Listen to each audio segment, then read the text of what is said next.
Bonsoir à tous. Aujourd'hui, nous sommes, oui, exactement, Parasha Kitetse, une paracha qui est assez importante pour la foi de Yaakov Ben Yosef, ainsi que pour tout celui qui a besoin des bonnes nouvelles. Comme d'habitude, les parachutes sont toujours très riches, mais sauf que ces parachutes, en ce moment, sont des parachutes dans lesquels on a énormément de mitzvot, de commandements. Et la paracha de cette semaine, si on peut dire, c'est la paracha qui vient et qui nous parle, pas seulement des mitzvot, comment vivre en société, mais c'est la base de toutes les mitzvot du couple, comment divorcer et comment se marier. Les lois du divorce, les lois du mariage, on les apprend par les lois du divorce. Ça, c'est dans la paracha de cette semaine, comme on va tout de suite voir. Et c'est passionnant, c'est riche, parce que nous sommes ici tous mariés. Même celui qui n'est pas encore marié, il y en a qui m'ont écrit avant le cours que c'est intéressant, ils veulent savoir comment faire pour ne pas faire de faux pas. Parfois, malheureusement, certaines personnes, ils se sont mariés, ça n'a pas forcément bien marché, ils ont voulu se marier une deuxième fois, mais ils n'ont pas voulu reproduire les mêmes erreurs s'il y avait une erreur. Ce qu'on va voir ensemble ce soir, c'est pas seulement d'après le Midrash, le Chumash, la Gemara, la lettre du Rabbi très intéressante, et essayer de comprendre qu'est-ce que nous devons faire, qu'est-ce que nous pouvons faire pour s'assurer, ou en un mot, pour garantir que nous avons la meilleure harmonie dans le couple. Pas seulement vivre en couple, mais que la manière comment nous vivons en couple, ce soit une manière solide, fiable, dans la durée. Parce que beaucoup de gens vivent en couple, mais pas forcément que ça dure. Beaucoup de gens vivent en couple sans être mariés. Beaucoup de gens vivent en couple et c'est juste qu'on est sous le même toit ou parce qu'on veut fonder une maison, mais ça s'arrête là. On n'a rien en commun, on n'essaie pas de créer quelque chose en commun. Et donc ce qu'on va voir ce soir ensemble, c'est comment faire en sorte que toutes ces choses-là se passent, durent, avancent et surtout qu'ils soient solides. Ok ? Commençons d'abord avec une anecdote, comme d'habitude, avec un couple qui était marié pendant 50 ans. Je souhaite à chacun qui est ici présent.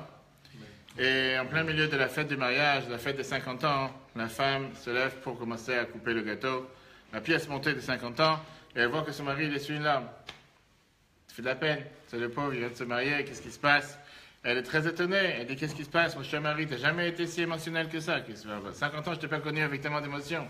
Pourtant, c'était pas une Tunisienne ou quoi que ce soit. Et lui, il répond à sa femme la chose suivante, en disant, tu te rappelles, le jour, il y a 50 ans, où ton père, il a entendu que nous allons se mettre en couple, il m'a appelé, il m'a dit que tu as deux options devant toi. Ou on se marie, ou il me met en prison pendant 50 ans. Et moi, je te garantis que si j'aurais choisi la deuxième option, j'aurais été libre aujourd'hui. Ça lui a pris 50 ans pour réaliser. Bon, c'est pas grave, il y a des gens qui sont un peu, comme on dit, lents.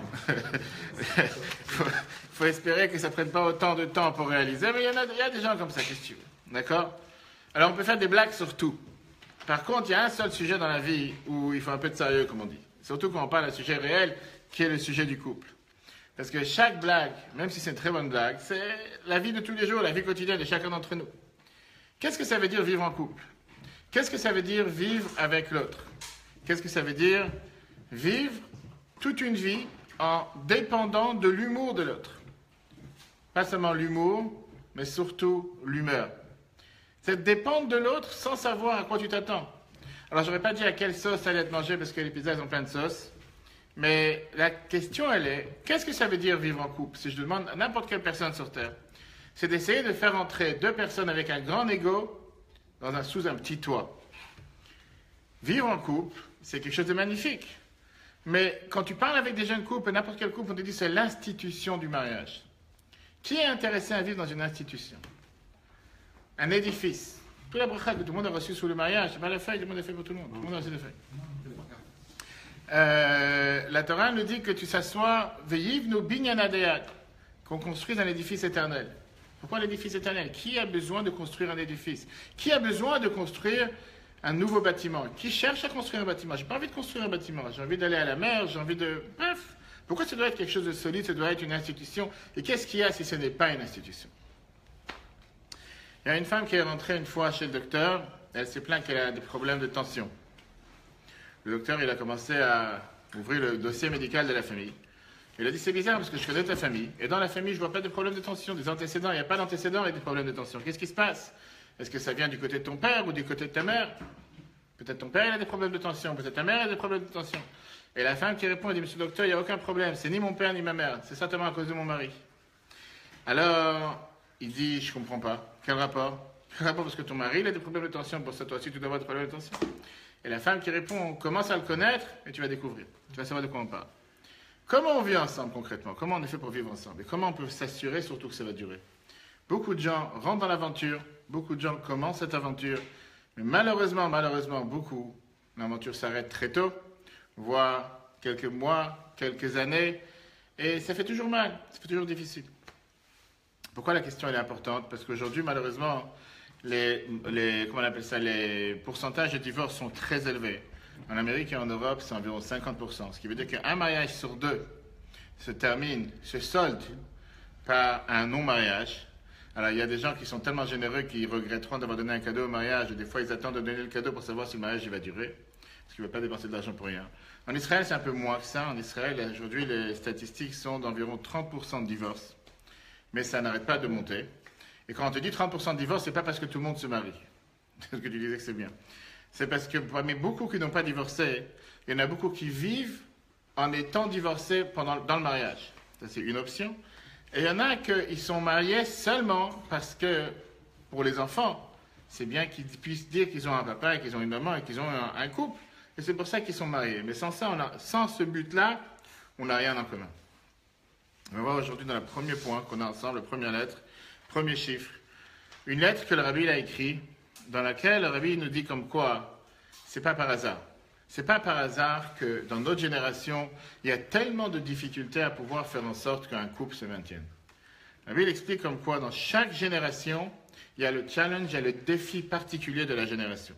Chaque génération, il y a le Yetzer Hara, il y a le mauvais penchant de la génération. Une fois, c'était l'idolâtrie. Une fois, c'était la haine gratuite. Une fois, c'était d'avoir trop de grossièreté, trop de bassesse, trop de choses matérielles. Et la Bible te dit que dans notre génération, le point le plus faible de chacun d'entre nous, c'est de faire en sorte qu'un couple se maintienne. Regardons les mots, comment la Bible impose très riche. Monsieur le Rabbi répond à un couple, vous dans le premier paragraphe. Je vous ai déjà dit plusieurs fois. Je répète encore une fois. Que tu dois tout faire. Avec tous tes efforts. Pour ce qui est l'harmonie dans le couple. Entre toi et entre ton épouse. C'est connu ce que la Torah, nos sages nous disent. Que les femmes ont la larme facile, que ça veut dire qu'ils sont beaucoup plus sensibles. La reine, tu dois toujours essayer de céder. Pas céder du terme, mais céder. Et on va tout de suite voir ce que ça veut dire. Et là, il rappelle un point important, au bifrat, particulièrement, Bemiled et Alma, dans les choses du monde. Les choses matérielles, les choses de la vie de tous les jours. Pas sur chaque chose, tu dois donner ton avis. Pas à chaque chose, tu dois venir et dire, j'ai mon point de vue, j'ai à dire, laisse, oublie, passe. Pourquoi? À chaque instant. Les Fligur Hazal et Chachamim ont tellement parlé de l'importance de Maalat Shalom Bayit. C'est pas d'aujourd'hui, on va voir le Gemara, on va voir plusieurs midrash. L'importance d'avoir l'harmonie dans le couple. Allah Kama à plus forte raison, nous quand on est aujourd'hui, Erev Shabbat Kodesh. Nous sommes vendredi après-midi, en termes de temps, puisque les 6000 ans que Dieu a créé le monde. Chez un Baruch Hazal, que nos sages ont dit, qui Erev Shabbat, les Chachamim nous dit qu'en général, vendredi soir, Matsu Yetzer Hara, le mauvais penchant se trouve chez le Meriva Baba, et il y a toujours ce mauvais penchant de dispute dans la maison. Quoi qu'il arrive, tout le vendredi après-midi, il y a la tension. Dépêche-toi, fais ci, fais ça, et Shabbat qui arrive, il y a toujours un moment de tension. Ça, c'est dans les vendredis tout court. Nous sommes aujourd'hui en plein vendredi après-midi. Avant que mon cher il arrive, nous avons passé déjà 5750 ans, donc nous sommes dans la dernière tranche. Et automatiquement, chez Karav, Ges Galotenu, ça arrive bientôt la fin de notre exil. Oubliez Mashiach, c'est tout la venue de Mashiach. Mouvan, on comprend chez LMV Esther Beyoter, quel est l'endroit où il y a le plus de difficultés, Menogia le Shalom Bayit par rapport à l'harmonie dans le couple. Ou Bifrat Begalut Zeacharon, particulièrement dans notre exil aujourd'hui, Sheba qu'elle vient Besibat à cause de Eder Shalom, à cause du manque de la paix et de l'harmonie dans le couple. Kol Kama Shemit Karev Ketz Agalut, Rabbi termine avec cette phrase. Plus on s'approche à la fin de l'exil, à étape Kut Ma'atzat Shekeneged, les efforts, la bataille, du côté de l'opposé, qui est les mauvaises forces. Ibeikar, c'est de tout faire. Faire en sorte qu'il n'y a pas la paix dans le monde. Alors on parle bien sûr pas du grand monde, on parle de notre petit monde. Et on voit aujourd'hui, quand les gens s'étonnent, pourquoi il y a 50 ans, pourquoi il y a 60 ans, pourquoi les parents, les grands-parents, ils ne se posaient même pas la question. 50 ans de mariage, 60 ans de mariage, tu vois, des histoires, ça n'existait pas, le montant et je veux dire, le nombre et les pourcentages de divorce que ça existe aujourd'hui. Tu parles aujourd'hui à des parents qui sont toujours vivants, qui disent j'ai 40 ans, 50 ans de mariage. Et quand tu parles aujourd'hui avec ces gens-là, tu te dis mais comment est-ce possible? Comment les gens de la société aujourd'hui se disent mais comment ils ont fait? Comment ils font? Ça c'est la première lettre. Maintenant qu'on a lu cette lettre, rentrons dans le sujet. Comment on fait pour réussir? Alors c'est un défi, c'est un challenge, c'est une difficulté. Qu'est-ce qu'on fait pour pouvoir réussir? D'où on prend la force pour pouvoir se battre sur l'ennemi numéro 1 qu'il y a dans notre génération. Plus grande difficulté. Alors je sais que tous ceux qui sont ici présents vont dire qu'ils ont un merveilleux couple, que leurs femmes et leurs maris s'entendent à merveille. Mais on parle des gens qui ne sont pas ici. On parle des gens, on va dire, normaux. Ici, c'est des gens qui ne sont pas tellement normaux. La clé de la réussite se trouve dans la paracha de cette semaine. Paracha qui était, comme on l'a dit tout à l'heure, c'est la paracha qui nous parle du mariage et du divorce. Tout ce que nous apprenons sur comment marier et comment divorcer dans la Torah sont des vues de la paracha de cette semaine. Pas seulement du point de vue halachique, mais la Torah te donne la clé de la réussite. On va voir un débat très riche entre Rashi et Targum Yonatan ben Uziel. Tu sais expliquer c'est qui? Comment faire pour garder la relation sur le long terme? Pas sur un CDD, ni sur un CDI, mais jusqu'à ça en même temps. D'abord, la paracha commence à te parler des lois du divorce. Chapitre 24, verset 5. Et la Torah te dit la farce la plus simple qui est Im lotim tzachen beinav, si ta femme ne te plaît pas, katav la sefer kritut. Tu peux t'en débarrasser, en clairement tu peux te divorcer. Qu'est-ce que ça veut dire débarrasser de ta femme? Ça n'a pas de sens. On ne va pas rentrer ce soir dans la Gemara, ce n'est pas le sujet. Une Gemara très riche qui vient et qui nous dit les 3 différents avis. Est-ce que c'est juste parce qu'il a trouvé quelqu'un de mieux? Est-ce que parce que le plat il a brûlé? Ou c'est parce que vraiment il a trouvé quelque chose de mal? Ce n'est pas ce sujet, on a vu ça une autre fois. On va s'arrêter sur un autre point. La halakha, elle te dit ici une phrase intéressante à la Torah, elle vient t'allusionner comment faire pour éviter le divorce. Regardons la phrase. 2. Quand quelqu'un il va prendre une nouvelle femme, il va se marier pour la première fois. La Torah te dit quelques règles. Lo yetze bat tsava, t'as pas le droit d'aller faire l'armée. Lo ya'avor alav l'chol davar, t'as pas le droit de passer quoi que ce soit en 2 mois en dehors de la vie de couple. Tu dois être totalement consacré à ton mariage. Et la Torah te dit clairement, Naki yele betosh adayecha, tu dois être propre chez toi à la maison pendant 1 an. C'est-à-dire, une année de chômage. Alors, on va pas dire que c'est dans le réel aujourd'hui, est-ce que vraiment c'est ça qu'on est en train de parler. Mais l'idée de se consacrer à son couple la première année. Et là, il y a la phrase qui est la plus frappante, dans laquelle il y a le plus grand débat à l'Afrique, on va rentrer dessus. Simach et Ishto, il doit réjouir sa femme à Shalakar qu'il a pris. Ça, j'ai traduit comme on dit texto. Simach, il doit réjouir et Ishto à sa femme, à Shalakar, la femme avec qui il s'est marié. Si on réfléchit un instant, on parle ici d'une halakha toute simple.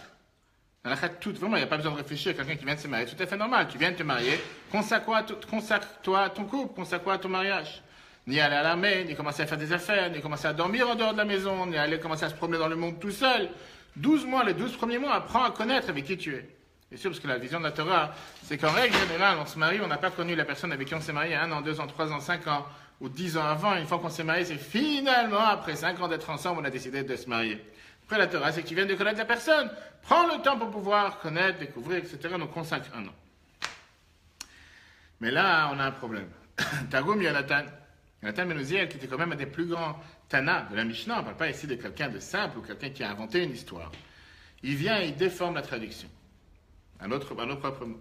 Regardons Targum Yonatan. Qu'est-ce qu'il te dit? Qu'est-ce que ça veut dire? Il devra se réjouir avec sa femme. Pardon, il devra réjouir sa femme. Veyarde, tu devras te réjouir im intata, avec sa femme. Et là est tout le débat. Est-ce qu'en étant marié, je dois réjouir ma femme ou me réjouir avec ma femme? Est-ce que je dois penser à moi ou je dois penser à elle ou bien 50-50? Il y en a qui vont dire, je fais pour toi à condition que tu fasses pour moi. Comme les gens ils disent, c'est donnant. Je suis marié à condition que toi tu fasses, mais à ce moment-là, je suis prêt à faire. Si tu n'es pas prêt à faire, je ne serai pas prêt à faire. Et là, le grand débat, on va tout de suite voir. Viens d'abord le Sefer HaChinuch. Sefer HaChinuch, c'est le livre qui vient et qui nous explique toute la halachot, comment faire, quoi faire. Sefer HaChinuch, il dit, c'est très simple, la mitzvah 582. Nitztavinu, le devoir que la Torah a dit dans la paracha de cette semaine, dans la loi du mariage, que le jeune marié doit se réjouir avec sa femme 1 an, première année. Et il t'explique que le mar, chez lui, tu n'as pas le droit de sortir, tu as regardé la place. Il n'a pas le droit de sortir en dehors de la ville. La tzat milchama, il n'a pas le droit de sortir à la guerre. Velo les yanim achirim, ni faire des autres choses. Kedei la hagi la teva, pour pouvoir habituer la nature. Pas seulement s'habituer comment vivre avec elle, la bikaratanatza, de s'accommoder avec les volontés de l'un et de l'autre. Pour la chnis yura v'chopar labev, et pouvoir agir envers son cœur. Pourquoi? Parce que Kikol Teva, parce que Sefer HaChinuch te donne une raison la plus simple. N'importe quelle chose naturelle, Yevakesh ve'yehav masheragil, tu vas toujours vouloir aimer et demander ce que tu es habitué à faire. Ou mitorkar, et il te termine avec une phrase importante, Yachika Adam Darkom Mishazara. Si tu vas t'investir dans ton couple, si tu vas t'investir dans pouvoir te réjouir avec ta femme, automatiquement, tu vas t'éloigner d'une femme étrangère. Si tu vas t'habituer à investir dans ton couple la première année, automatiquement tu ne vas pas dire oui, mais les voisins, les copains, les amis, tu vas te dire tu es en train d'investir dans l'institution, dans la fondation, dans le bâtiment que tu es en train de construire. Et puisque tu as décidé de construire ce bâtiment, automatiquement tu dois investir dans ce bâtiment. Ça, c'est le Sefer HaChinuch. A priori, encore une fois, quand on réfléchit, il n'y a rien de spécial ici. N'importe quelle personne qui se marie, tu dis pourquoi tu t'es marié? Pas pour demain aller en voyage. Tu t'es marié pour fonder une famille, pour commencer à connaître la personne avec qui tu vas vivre, avec la personne avec qui tu vas vivre éternellement, si Dieu veut. Et automatiquement, c'est pour ça que tu dois investir dans le couple. C'est tout à fait normal. Qui tu lui demandes de se marier et de dire non, tu te maries, le lendemain tu continues ta route comme si tu t'es pas marié. Sinon, pourquoi tu t'es marié? Tu t'es marié pour investir dans ton couple. Viens Rashi te dit non, c'est pas ça l'explication. Quand la Torah elle te dit Vesimach et Ishto, tu devras réjouir ta femme. On ne parle pas ici de réjouir ta femme. Rashi vient et il te renverse le sens. À tel point qu'il te dit que qu'est-ce qu'on vient de dire, ça c'est une autre avis. C'est une erreur. Tu n'as pas le droit de dire que le but, comme la Torah t'a dit dans la paracha de cette semaine, c'est de réjouir ta femme. Viens Rashi, regarde dans le texte. Rashi vient et te dit Vesimach et Ishto, il faut que tu réjouisses ta femme. Et pas avec ta femme, comme il vient de dire le Targum Yonatan. Le Targum, il te dit, la traduction qui t'a dit que tu vas réjouir avec ta femme, Toé ou c'est une erreur. Taout. Celui qui te dit que le sens, c'est pas de se réjouir, que toi tu réjouisses ta femme, mais que tu dois te réjouir avec ta femme, c'est une erreur. Pourquoi? Chez c'est Targum Shel Vesimach. Rashi, qu'on sait très bien, il s'appuie toujours sur le sens simple du verset. Tu dis, le verset t'a pas dit Vesamach. Qu'est-ce que ça dit Vesamach? Tu réjouiras. Tu te réjouiras. Si je dis Vesamach, ça veut dire que tu te réjouiras avec ta femme. Là, je peux comprendre. Targum Yonatan aura raison. Rachid dit, le verset, il n'a pas dit Vesamach. Le verset t'a dit Vesimach. Qu'est-ce que ça veut dire Simach? Il y a des noms de famille qui s'appellent Simach. Qu'est-ce que ça veut dire Vesimach? Simach, ça veut dire que tu réjouiras. Pas tu te réjouiras. Tu réjouiras ta femme. Et donc, on peut penser ici qu'on est... Je montre l'exemple. Tu reprends des tournants, si tu veux. On peut penser ici qu'on est ici sur vraiment une bêtise. Est-ce qu'on parle de réjouir ta femme ou bien de se réjouir avec ta femme? Viens, Rashi te dit que le sens du verset ici, c'est de se réjouir, pas avec ta femme, mais de réjouir ta femme. Et la question qui nous dérange, on sait que la Torah elle a plusieurs manières d'être expliquée. On dit qu'il y a 70 manières d'expliquer la Torah. Pourquoi Rashi doit être si dur et te dire que c'est une taout, c'est une erreur? Rashi te dit que le Targum Yonatan, qu'on parle d'un des plus grands Tanaïm, il a fait une erreur en disant qu'il faut se réjouir avec sa femme. Rashi te dit non, prends le verset au sens simple. Ici, on ne te parle pas de te réjouir avec ta femme, on te parle de réjouir ta femme. Mais en quoi c'est incompatible? En quoi c'est incompatible? Tu vas voir que d'après l'explication qu'on va tout de suite comprendre, on parle de deux mondes totalement différents.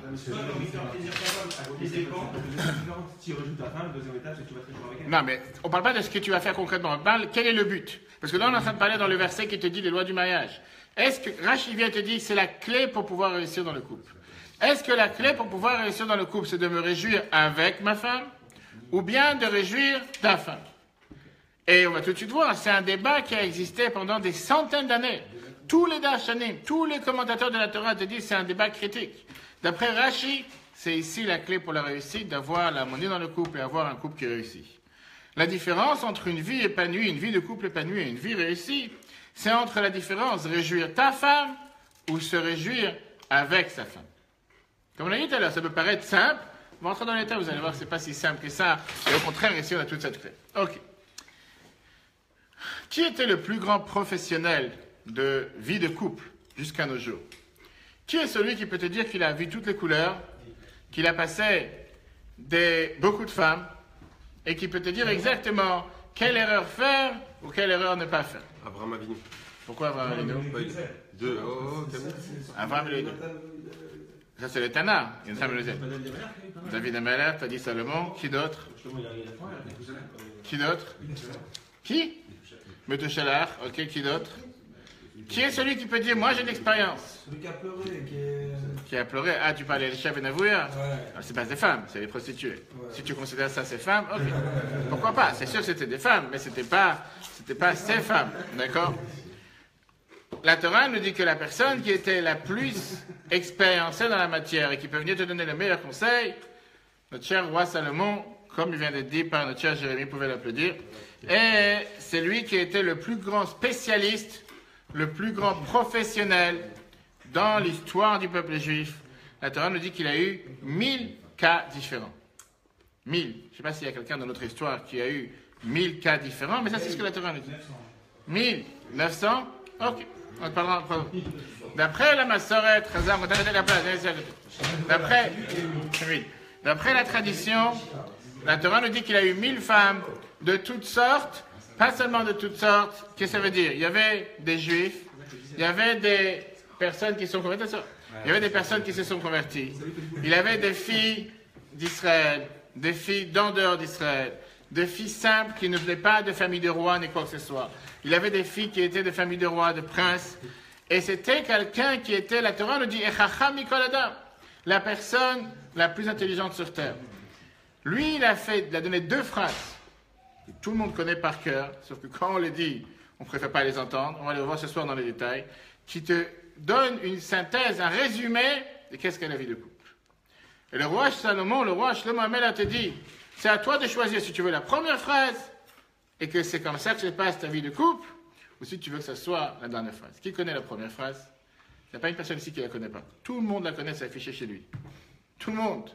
Chez Harry, c'est affiché, tout le monde c'est affiché. Tout le monde la connaît. Une phrase qui me salue en bas. Pas une phrase qui est affichée, tu affiches ça. Ça, c'est le mois de Lul, on verra ça après. Non, il faut Shlomo Amelach. Dans le livre de Mishlei, Shlomo Amelach dit la fameuse phrase Matzah Isha, Matzah Tov. Celui qui a trouvé une femme, il a trouvé le bien. En 2 mots, si tu t'es marié, c'est garanti que tout va bien. Ça veut dire quoi? Que le roi Salomon, il te dit que si tu es marié, tu n'as plus rien besoin d'autre dans ta vie. Tu as tout ce qu'il faut.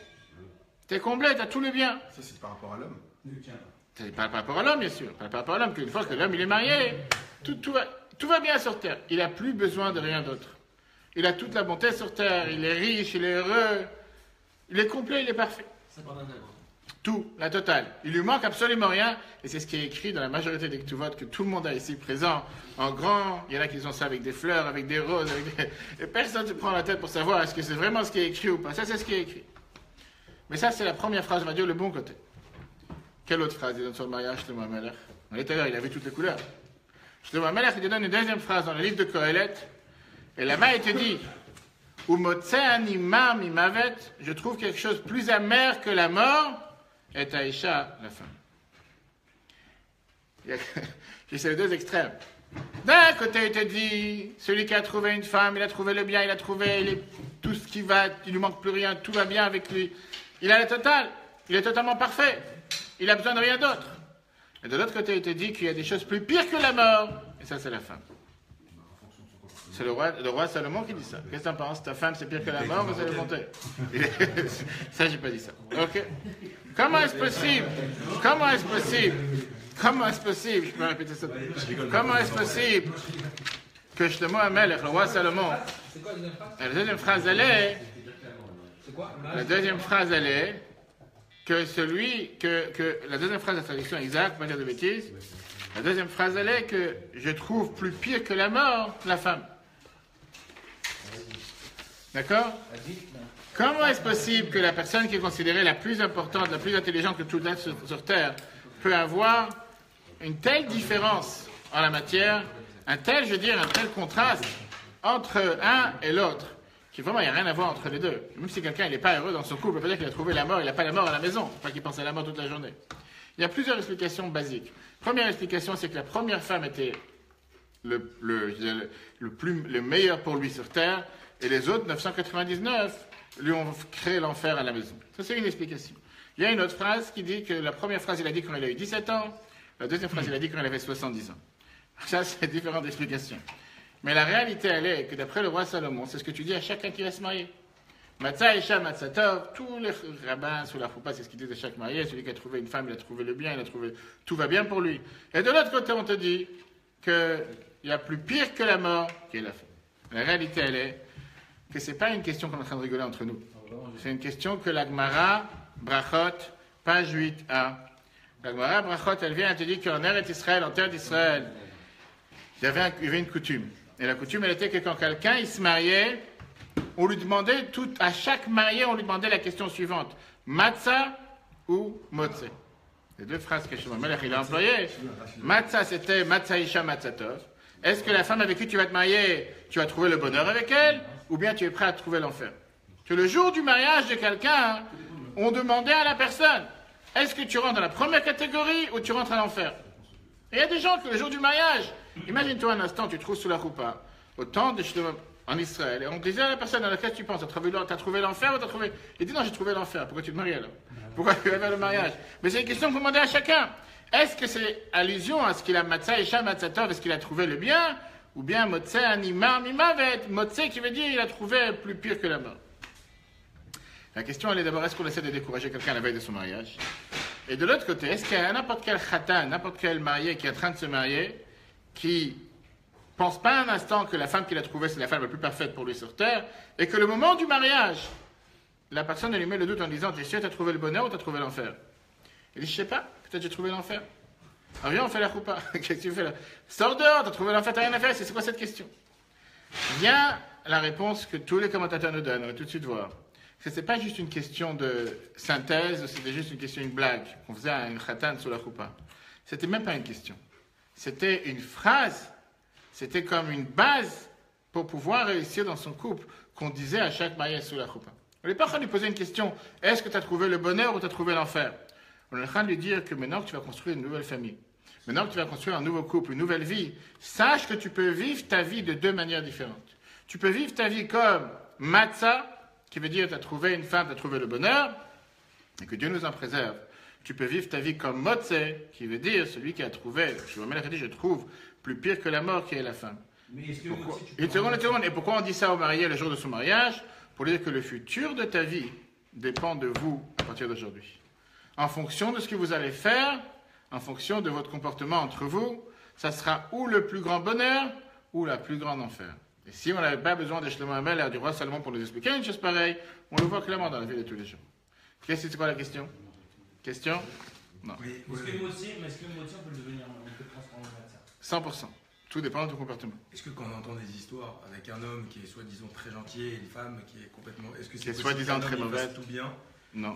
Il n'y a pas de tout bien et de tout mal. On a tous, ce qu'on a dit d'ailleurs au départ, on a dit qu'on est malheureusement deux égaux, comme Dieu nous a créés, chacun a son ego, qu'on est soumis au fait qu'on doit vivre sous le même toit. Et à un moment donné, il faut se mettre dans la tête que si on veut que ça marche, ou il faut effacer son ego, ou pas la famille son ego, ou bien il faut se dire que tu es obligé de faire en sorte, pour que ça marche, d'agir, pas seulement, comme on l'a dit tout à l'heure, l'explication de Targum Yonatan Ben Uziel qui était de se réjouir avec sa femme, et qu'on va arriver à la fin, l'explication de Rashi, de réjouir ta femme. On va tout de suite voir c'est quoi la différence entre les deux. D'abord, qu'est-ce que ça veut dire l'amour? On va tout de suite voir qu'est-ce que la Gemara nous explique. Qu'est-ce que ça veut dire quand tu dis j'aime? Qu'est-ce que ça veut dire aimer? Aimer, par définition, c'est le plus grand mensonge. Pourquoi aimer, c'est le plus grand mensonge? Parce que quand tu dis j'aime ma femme, prenons le poisson, la pizza, une très bonne pizza sur la table, je donnerai l'adresse après. Quand tu dis j'aime la pizza, si tu aimes la pizza, pourquoi tu la manges? Comme ça, elle fait qu'un avec nous. Comme ça, elle fait qu'un avec nous, très bien. Alors, pour ça, tu dois manger ta femme. Si tu dis j'aime la pizza, tu n'es pas en train d'aimer la pizza, tu t'aimes à toi. Parce que si tu aimes la pizza, tu ne vas pas la manger, laisse-la tranquille. Si j'aime le poulet, pour ça tu dois le tuer, tu dois l'égorger, tu dois le déplumer, Tu dois le mettre sur le feu et après tu le manges. Le poulet. T'as mis une qualité qui c'est la Le poulet, qualité. c'est pas un animal. Le poulet, c'est un plat. Alors qu'est-ce que tu aimes? Tu aimes le poulet ou tu aimes toi-même? Tu n'aimes pas le poulet. Le poulet malheureux, tu l'aimes pas. Parce que tu aimes le bienfait que ça t'apporte, tu as tout à fait dit. Le poulet, c'est pas un animal. La poule, le coq, c'est un animal. Le poulet, c'est ton plat. T'aimes le poulet. D'où il vient ce poulet? C'est comme la viande. D'où il vient cette viande? Pareil, qu'est-ce que tu aimes la viande? Tu aimes la vache ou tu n'aimes pas la vache? Mais d'où elle vient cette viande? Je le dur. Non, moi la vache, tout le temps qu'elle ne bouge pas, tout le temps qu'elle est vivante, elle ne me dérange pas. Il faut qu'elle est dans mon assiette. Quelle différence comment elle est arrivée dans mon assiette? Tu n'aimes pas la vache. Tu t'aimes toi-même. D'accord? Non, tout simplement, si tu dis que tu aimes ta femme, c'est que. Ça veut dire quoi? Tu veux l'avoir heureuse. C'est pas si simple que ça, parce qu'en général. J'ai pas dit que c'était simple, ça. Parce que quand tu dis j'aime ma femme, qu'est-ce que tu es en train de dire? J'aime ce qu'elle peut m'apporter. Et c'est pour ça que je l'aime. J'aime ce qu'elle m'apporte. J'aime le bénéfice que j'ai grâce à elle dans la vie. J'aime le complément qu'elle m'apporte dans la vie. J'aime la touche en plus qu'elle m'apporte, le fait que sans elle, j'étais pas comme ça. Et grâce à elle, j'ai la chance d'avoir telle et telle chose. D'ailleurs, j'étais à une coupe des jeux, il y a une personne qui s'est exprimée dans la coupe des jeux en disant, non, le mari qui s'est exprimé en disant, je remercie ma femme pour les 2 merveilleux enfants qu'elle m'a donnés. Ok, c'est une phrase que beaucoup de gens répètent. Mais qu'est-ce que ça veut dire? J'aime ma femme pour les 2 enfants qu'elle m'a donnés. Et toi, tu es pour rien dans l'affaire. C'est-à-dire, oui, mais j'aime ma femme. C'est-à-dire, en 2 mots, les gens disent, quand tu dis j'aime ma femme, c'est-à-dire que tu penses plus à qu'est-ce qu'elle t'apporte. Si ma femme ne m'apporte rien, il n'y a aucune raison que je l'aime. Donc quand tu dis j'aime quelqu'un, par définition, il y a un mensonge. Que si tu aimes vraiment la personne, laisse-le tranquille. Pourquoi tu profites de la personne? Pourquoi ça ne va pas avec les jouets? Non, réjouir, quand vous dites. On n'est pas encore arrivé à réjouir. Donc ça, c'est ce que la Gemara vient t'expliquer. La Gemara t'explique que le mot aimer veut dire mentir. Quand tu dis j'aime, par définition, il y a un mensonge ici. Premièrement. Et ça, c'est ce que Rashi vient et il débat contre Targum Yonatan Ben Uziel. Pourquoi Rashi vient et te dit, c'est une erreur, c'est une faute? Rashi te dit parce que ça, c'est pas la base pour pouvoir avoir une vie de couple heureuse. Quand un mari, un khatan, un marié, et une jeune mariée marie sous la choupa au début de la vie, ils ne peuvent pas se focaliser sur se réjouir l'un avec l'autre. Ils doivent être prêts de réjouir l'un à l'autre, pas avec l'autre. On peut entrer dans beaucoup de détails. Quelle est la différence? Si c'est avec l'autre, ça veut dire que si on ne se réjouit pas ensemble, il n'y a aucune raison qu'on soit joyeux ou qu'on se réjouit. Viens, Rachid te dit, ça c'est la plus grande erreur à ne pas faire pour se marier. Si tu veux réussir ton couple, il faut que tu penses à réjouir l'autre. Même si moi je ne me réjouis pas avec. Et comme on va tout de suite voir, même si j'avance par rapport à la fin, c'est que Rachid vient et t'explique que la base, la plus grande base solide pour réussir, c'est de penser qu'à l'autre. De tout donner pour l'autre. De 2 côtés. Mais que chacun y comprenne que je ne suis pas ici dans un partage de 50-50. Je ne suis pas ici dans une situation que je fais à condition que je reçois. On va se réjouir ensemble. Comme Targum Yonatan Ben Uziel te dit, Vesimach imishto. On va se réjouir ensemble. Là, je peux comprendre que si on se réjouit ensemble, tout va bien.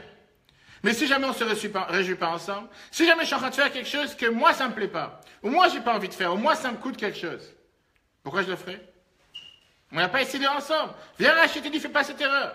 Si jamais tu penses que la base de réussir dans le couple, c'est de se réjouir ensemble, tu es garanti de ne pas durer. Si tu penses, comme la Torah te dit dans la paracha, que tu vas réjouir ta femme, pas forcément ensemble, ça ne veut pas dire que tu dois être malheureux toute ta vie. On ne va pas parler de ça. Mais ne pense pas à chaque instant quand tu fais quelque chose, c'est qu'est-ce que moi je vais en tirer de l'affaire? Qu'est-ce que moi je vais gagner de l'affaire? Qu'est-ce que ça va m'apporter à moi? Qu'est-ce qu'elle m'apporte, ma femme? Si je gagne quelque chose, ça vaut la peine d'y rester. Si elle ne m'apporte plus rien, et comme on l'a dit tout à l'heure, une des raisons des divorces, c'est le fait que le projet a abouti. Comment il a abouti? On avait un projet de construire une maison, la maison est construite. On avait un projet d'avoir un enfant, l'enfant est arrivé. On avait un projet d'avoir un 2e enfant, l'enfant il est arrivé. Qu'est-ce qu'on fait ensemble maintenant? On n'a plus rien à faire ensemble. Le projet est arrivé, merci, au revoir, on continue sa route, chacun de son côté. Ou bien, tu ne m'apportes plus rien. Tout le temps que tu m'apportes quelque chose, il y a une raison pourquoi on soit là ensemble.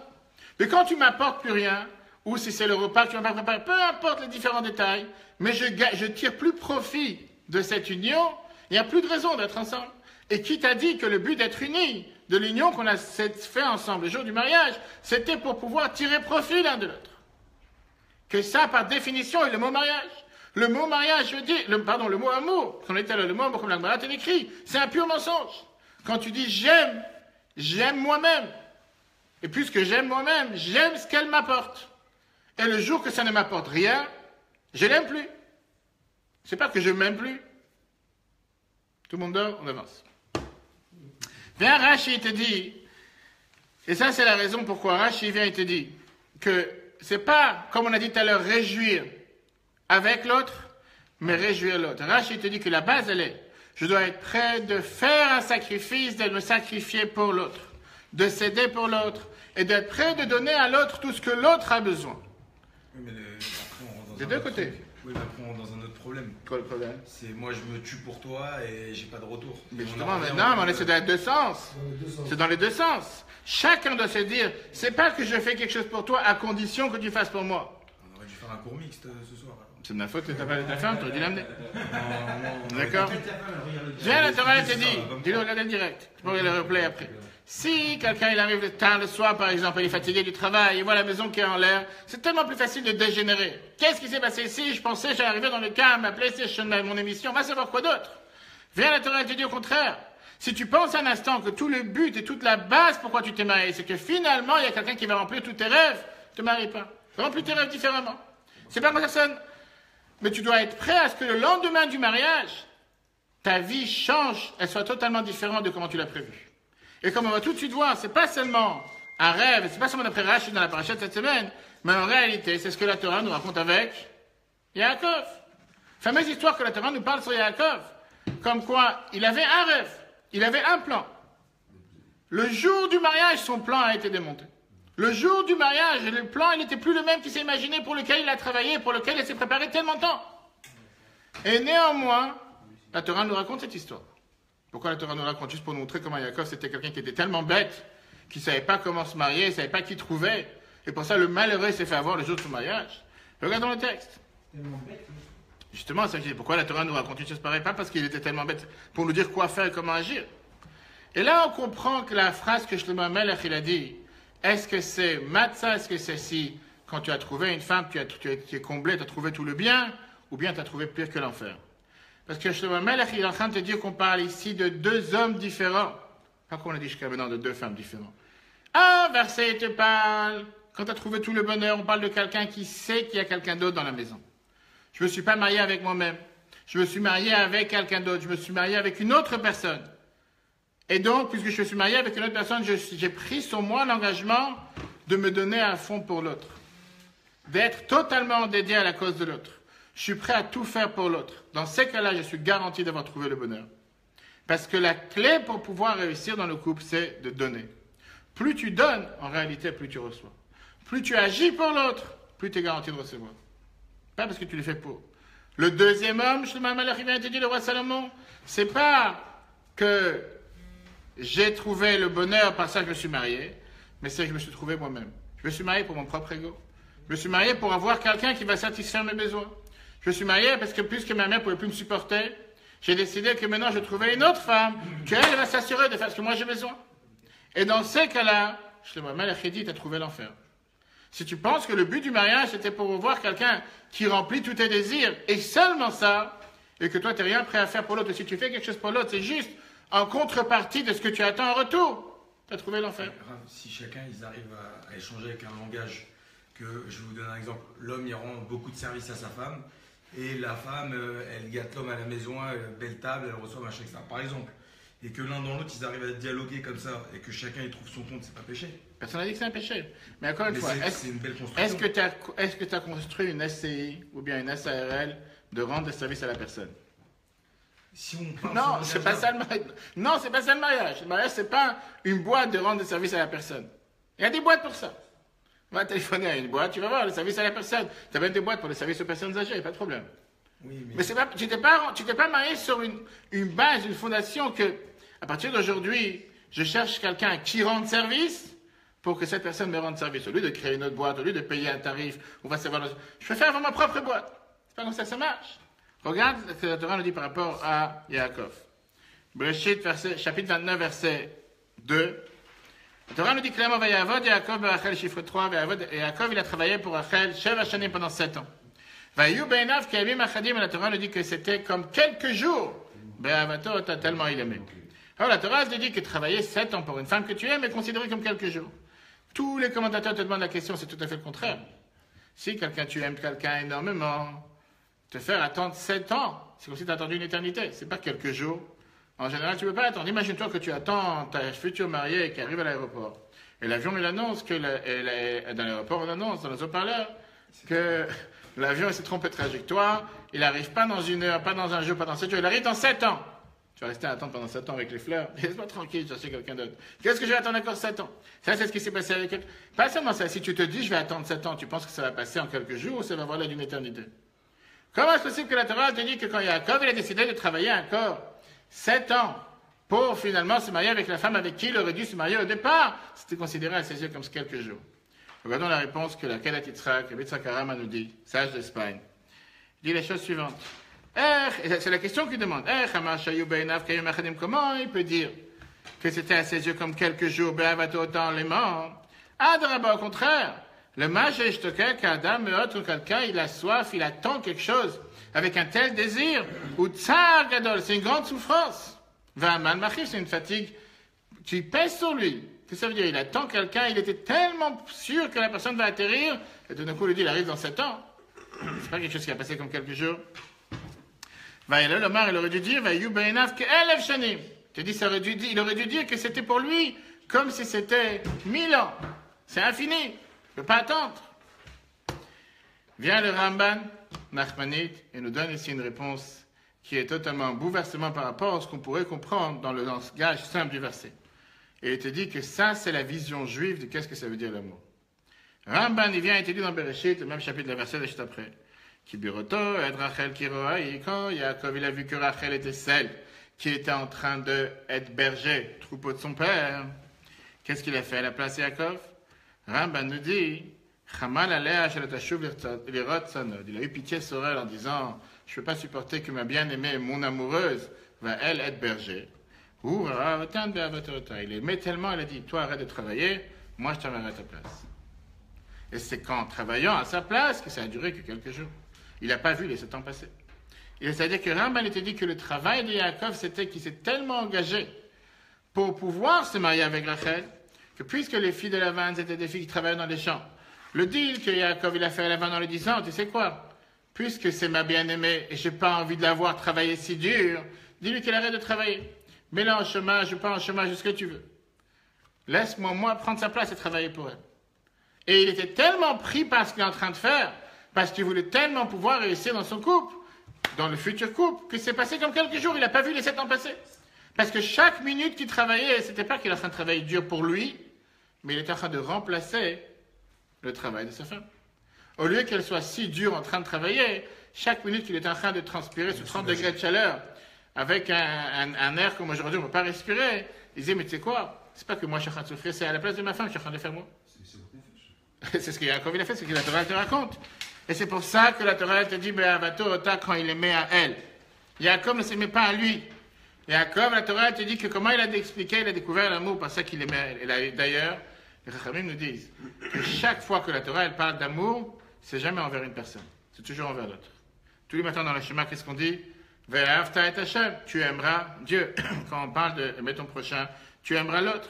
La Torah te dit que la base de l'amour, contrairement à ce qu'on peut comprendre, ce qu'on a dit tout à l'heure, c'est pas je m'aime et pour ça j'ai envie de telle et telle chose, mais puisque j'aime l'autre, que ce soit Dieu, que ce soit sa femme, que ce soit l'autre, c'est la raison pour laquelle je suis prêt à faire telle et telle chose. Si par amour pour une personne, la personne elle a une envie ou quelque chose qui est contre la Torah ou contre quelque chose, est-ce que par rapport à l'amour qu'on a vers la personne, on doit aussi se soustraire à ça? Non, c'est pas ça qu'on a dit. Moi, tout de suite, on ne peut pas faire quelque chose de la Torah. Je dis la fameuse phrase, quand tu as la parole du patron et la parole de l'élève, qui tu dois écouter? Tu dois écouter le directeur. Mais là, on va voir la chose suivante, comme on a dit tout à l'heure, avec quoi on a commencé. Que la Torah ne nous donne pas seulement le devoir de se marier, la Torah, elle te dit plus que ça. Tu dois faire en sorte que le lien doit être un lien tellement parfait, à tel point que le mari et la femme sont prêts à tout donner l'un pour l'autre. Et cette compréhension va nous répondre la question qu'on a eue au début de la paracha de cette semaine, au début du commentaire qu'on a vu ce soir. Pourquoi? Parce que la Torah, elle nous dit, en quelques phrases, le devoir de se marier, quand un homme il se marie avec une femme. Et après, elle parle longuement sur l'option du divorce. Et la Torah, elle te dit qu'il y a une opportunité, il y a une option de divorcer. Il y a une manière comment se séparer du couple. Par ça qu'on a un guet entre les deux. Et la question qui est demandée, pourquoi d'abord la Torah te donne cette option de pouvoir divorcer? Numéro 1. Et numéro 2, est-ce que c'était pas plus facile de choisir le mode le plus simple, qui est que la Torah te dit, tu t'es marié, c'est à vie. Quand tu sais qu'il n'y a pas d'autre choix, tu réfléchiras 2 fois avant de te marier. Et une fois que tu t'es marié, tu sais qu'il y a un non-retour. Tu ne peux pas faire marche arrière. Pourquoi la Torah nous a donné ici le devoir, la possibilité de pouvoir divorcer? Et la deuxième question, c'est que toutes les halakhot de base qu'on apprend par rapport au mariage, on les apprend et on les déduit des versets qui nous parlent du divorce dans la paracha de cette semaine. Toutes les lois du mariage sont déduites des lois du divorce. Comment ça? On va tout de suite voir des mots qui yikar ish, quand un homme prendra une femme, on apprend qu'on se marie avec de l'argent. Comme la Torah a employé le mot kircha, prendre, quand Yaakov il avait acheté le champ de Ephron pour enterrer sa femme Sarah. Ça, c'est notre débat. On se marie avec de l'argent. Que le contrat de mariage se signe avec de l'argent. Aujourd'hui, on a ou la bague ou quelque chose qui vaut de l'argent. C'est pour ça que chaque fois sous la choupa, on te demande est-ce que cette bague, elle vaut quelque chose d'argent? En France, il n'y a pas une somme. En Israël, il y a une somme. Ça, c'est autre chose. Ça, c'est l'engagement que le mari, en Israël, il écrive l'engagement, c'est au cas où tu divorces, combien tu es prêt à verser pour ta femme. Et dans les affaires civiles, en Israël, ça marche vraiment comme ça. Exactement, 100%. C'est vraiment comme chez le notaire, sans différence, oui. Je vais te raconter des histoires. Après du mot, ben là, on apprend ça, comment on se marie avec la relation conjugale, et après, on apprend qu'on se marie avec un contrat de mariage. Ça, c'est les différences. Heureusement, on parle d'une femme. Pourquoi on apprend les lois du mariage et les lois du divorce? Le jour où quelqu'un il se marie, c'est le jour où il crée une union entre lui et sa femme éternelle. Le divorce, c'est quoi? C'est le moment où il se sépare de sa femme. Le Torah n'a pas pu trouver un autre endroit d'où apprendre les lois du mariage que d'apprendre les lois du divorce. Et je ne rentre pas ce soir dans le débat qu'on a vu tout à l'heure, que le fait même de comment se marier, on apprend du fait qu'Abraham, il a acheté un terrain pour enterrer sa femme. Et c'est là-bas qu'on apprend comment il faut se marier. C'est notre histoire. Regardons le chiffre 4. Benyan Agirushin dans les divorces, on voit ici deux côtés. Ça, c'est une question que la Bible demande. On voit deux côtés totalement contraires. C'est quoi le but du mariage? Tout d'abord, être une seule chair, être un. C'est quoi le sujet des divorces? Le but des divorces, c'est kritut, se séparer. C'est comme la Torah te dit, get kritut. Davar, koret, ben le bena, quelque chose qui coupe, qui sépare entre l'un et l'autre.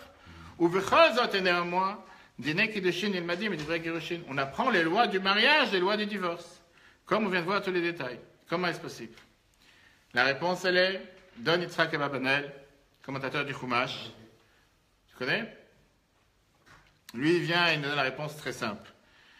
Dans la vie de couple, il vaut mieux pas chercher à avoir raison, mais il vaut mieux toujours être intelligent.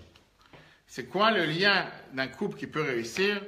C'est d'être capable de vivre dans une union, pas dans un endroit où je me sens obligé de vivre, mais de vivre d'une manière dans laquelle je suis prêt à pas seulement céder pour l'autre, pas seulement agir pour l'autre, mais à se dire que si je suis dans ce couple, je sais que chaque instant, il y a un pneu qui peut crever.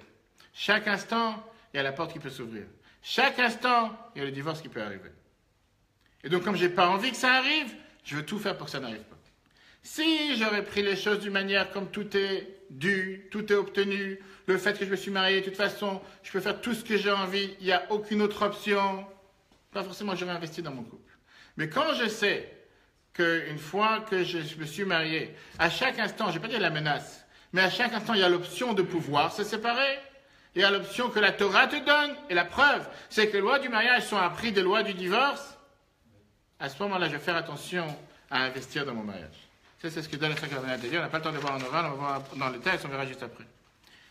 Et en deux mots, il te dit que le but même pourquoi la Torah, elle vient et elle te donne les lois de divorce.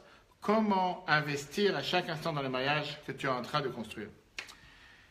Si jamais je ne fais pas d'effort, si jamais je ne vais pas investir pour l'autre, on va se séparer.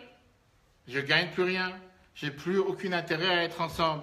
Il n'y a aucune raison qu'on continue à vivre ensemble. Chacun de son côté, merci, au revoir. Mais le fait que je sais que chaque instant, je peux éventuellement me séparer, je trouve pour que ça ne se passe pas. Et comment? Par ça que je vais investir. Et donc, le divorce, les lois de divorce que la Torah te dit, c'est comme ce qui est le meilleur mode de conservateur, la meilleure conservation pour pouvoir se garantir que le mariage se tient. D'où on sait ça?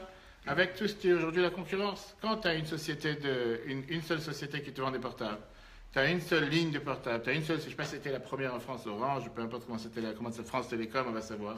Tu sais qu'ils peuvent faire ce qu'ils veulent, traiter les clients comme ils veulent, vendre ou pas vendre, répondre ou pas répondre, facturer comme ils veulent. Quelle différence? Tu n'as pas où aller. Maintenant que tu as plusieurs sociétés qui avaient la concurrence qui est rude, ils vont tout faire pour garder les clients. Pourquoi? Parce qu'il y a la porte de sortie qui est ouverte. Et c'est pour ça qu'ils vont tout faire pour s'assurer d'essayer de manipuler, de vendre, de faire des offres, afin que la personne reste présente avec lui. Et donc le fait que je suis dans ce couple, le fait que je suis dans cette union, pas par la force des choses, parce que je me suis marié, je ne peux pas m'en défaire, mais par choix, fait en sorte que je valorise le couple à chaque instant. Je n'ai pas entendu. Je pensais que tu dis qu'il fallait attendre le sol. Viens, la Torah te dit que puisque le but pourquoi on est en couple, c'est pour fonder cette union, investir dans cette union, faire en sorte que cette union ne se détruit pas. Chaque jour, je vais investir dans ce couple. Regardons le texte, comment c'est écrit dans l'avant-dernier paragraphe. Shema Thomas, peut-être tu vas dire que le fait que la Torah nous permet de divorcer, c'est pour affaiblir l'alliance, le mariage ou la frite ben adveki, mais pour nous séparer parmi ceux qui sont unis. Et Nadavaken, bien sûr que c'est pas comme ça. Et la Konetivota Shalom, tous les chemins de la Torah, c'est pour la paix. Même quand la Torah te parle des lois du divorce, tu peux penser que c'est pour une séparation. L'onitan, ça a été donné, les shalom abriot, pour la paix des créatures, ulman, shlemut mishpacha, pour la perfection de la famille. Et le fait que la Torah elle a permis de divorcer, aussi est à Davek Benem, ça fait la colle, la liaison qu'il y a entre eux, chez Davek Tov Meratzon Velomeones, qu'on soit unis ensemble par volonté, par notre propre volonté, et pas par force. L'Eida, parce qu'on sait très bien que notre liberté ne nous a pas été enlevée. Pas parce que je me suis marié que c'est fini, j'ai pas le choix, je ne vais pas m'en sortir, et donc je peux faire tout et n'importe quoi. Machal, le Mahad Avadome. Il dit à quel exemple, à quoi ça ressemble. La Chash Amalchus Gazra, là, une fois qu'il y a eu un royaume qui a décrété sur une personne, chez chef Kalou Bebeto, qui doit être assigné à résidence, il n'a pas le droit de sortir de chez lui. Là, Avaralav Yom Echad passe une seule journée. Il est assis chez lui, il est triste. Il te demande, c'est extrêmement bizarre. On a vu plusieurs fois que cet homme-là, il était enfermé chez lui, il était en train de profiter, en train de fumer, en train de voir un film, il n'avait aucun problème. Et la c'est pas le fait qu'il est assis chez lui qui lui fait des souffrances. Et la le fait qu'il y a ce décret qu'il interdit de sortir, c'est pour ça qu'il souffre. Tol et Xera, enlève le décret, dis-lui tu peux faire ce que tu veux, tu verras qu'il va rester chez lui volontairement sans aucun problème. C'est exactement la même chose qui se passe avec le couple. Tout le temps que la Torah ne te dit pas que tu as une porte de sortie, de toute façon je suis marié, de toute façon je suis rentré dans cet enfer, comme il était là chez moi par rapport à la deuxième option, j'ai pas le choix, qu'est-ce que j'ai besoin d'investir, ça sert à rien, de toute façon je suis là à vie, c'est terminé. La Torah n'était pas là à vie. Les lois du divorce existent. Ça ne veut pas dire qu'il y a une menace sur le coup à chaque jour, mais ça veut dire que si je ne veux pas investir dans mon couple, il y a toutes les raisons sur terre que ça sera comme la deuxième option que Shlomo Melech il a dit, que ce ne sera pas le plus grand bonheur sur terre, mais ça sera le plus grand enfer. Et donc à moi de tout faire pour investir et pour se garantir que ça va être le plus grand bonheur sur terre. Comme on a vu tout à l'heure qu'en Israël, ils avaient l'habitude de demander au temps de l'Agmara, à chaque couple qui se mariait, est-ce que tu as choisi le bonheur ou est-ce que tu as choisi l'enfer? Quel rapport avec la période dans laquelle on se trouve? Torah nous dit que le mari, l'homme et la femme, c'est exactement la même chose comme Dieu et le peuple juif. Pendant le mois de Loul, on a l'habitude de rajouter le David Hachamori, matin et mincha. Et qu'est-ce qu'on dit dans ce fameux psaume 27 de Tehillim? Bakshu fanai, demandez ma face, ou bien Panecha Hashem Avakesh. Il dit, David Amalek, pardon, le roi David, il dit à Dieu, je demande à chercher ta face. Shifti bemet Hashem, de m'asseoir dans la maison de Dieu, tous les jours de ma vie, etc., etc. À quoi Dieu joue? Il joue au cache-cache. Dieu joue à se cacher. Quel est le but de l'exil? C'est-à-dire que toute l'idée de l'exil, c'est que Dieu il nous montre comme s'il se cache de nous, et qu'à nous de tout faire pour aller le rechercher, pour montrer comme quoi nous, on n'a pas abandonné. On est toujours présent, et c'est le but du mois de Loul, qu'on va toujours le rechercher, qu'on va toujours être actif, toujours faire en sorte de pouvoir montrer comme quoi, malgré qu'il se cache, nous, on est toujours à lui chercher, à courir derrière lui. Regardons dans les paragraphes. Et puisque pendant la période de l'exil, Dieu il est considéré comme un divorce, le lien se dévoile entre Dieu et le peuple juif, beaucoup plus qu'avant le divorce. Avant, on aurait pu dire notre union, ça dépend de quelque chose. Je t'aime, tu m'aimes, je suis là pour toi, tu es là pour moi. En exil, ça se dévoile, c'est un amour éternel, c'est un amour profond dans l'essence même de Dieu et le peuple juif qui ne peut pas s'annuler. Même que ça a l'apparence, on est divorcé, on n'est pas divorcé, on est toujours connectés ensemble. Car ça revient à ce qu'on a dit tout à l'heure, que le sens profond de divorce, c'est l'évaté pour exprimer comment le peuple juif est Meshet Butra chez la chaîne. Nous sommes la femme d'alliance de Dieu, ou Bofan Shelbrut d'une manière d'alliance, avec un lien éternel. Ça, c'est la raison, chers amis, pourquoi la Torah, dans la paracha de cette semaine, avec ça, on a répondu à la question. Pourquoi la Torah, elle apprend les lois du divorce, les lois du mariage et les lois du divorce? Pourquoi on a vu le débat avec Rashi et Targum Yonatan Ben Israël qui te dit comment pouvoir réussir le couple, ne pas se marier, ne pas réjouir avec sa femme, mais réjouir sa femme, pas avec. Qu'est-ce que ça veut dire la différence? De tout faire pour l'autre, d'être prêt à investir sans arrêt pour l'autre. Comme on l'a dit tout à l'heure, c'est pas seulement d'un côté, mais c'est des deux côtés, des deux sens.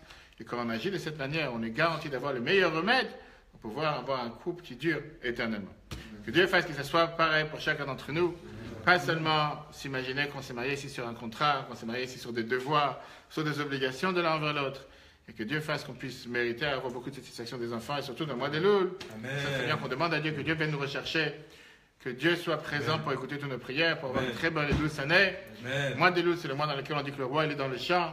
Qu'est-ce que ça veut dire le roi est dans le champ? C'est que Dieu il est présent parmi nous, il nous écoute beaucoup plus facilement que si c'était dans le moment difficile de l'année, à tel point qu'on dit que les prières qu'on fait pendant le mois de Loul sont acceptées envers Dieu directement, beaucoup plus rapidement et beaucoup plus facilement que toute l'année.